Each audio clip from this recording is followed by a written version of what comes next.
In today's video, I'm going to teach you how to render in Davinci Resolve.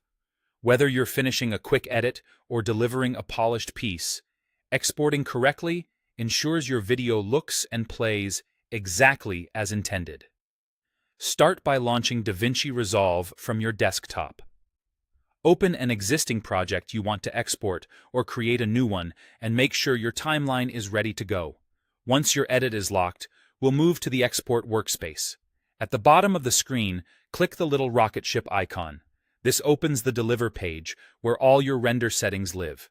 In the top left, you'll see a row of export presets for platforms and codecs such as YouTube, Vimeo, ProRes, and H.264.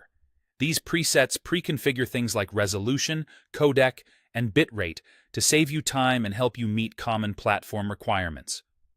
For a reliable, high-quality file that works in most places, choose H.264 Master, or pick the YouTube 1080p or 4K preset if you're exporting specifically for upload.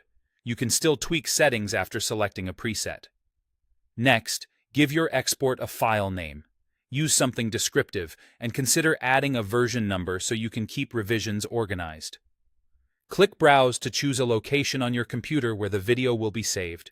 Select a folder you can easily find and a drive with enough free space.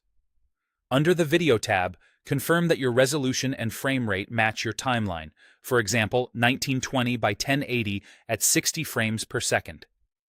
Matching these values prevents unintended scaling or frame blending and keeps motion looking the way it did in your edit.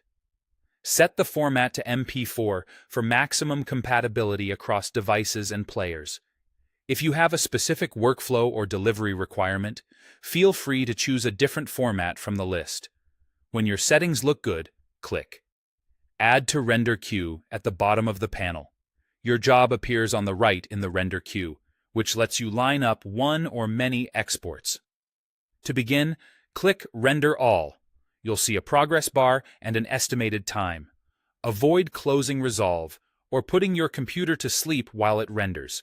Let it finish uninterrupted for the best results. When the render completes, navigate to the folder you selected earlier to find your exported video, ready to preview, share, or upload.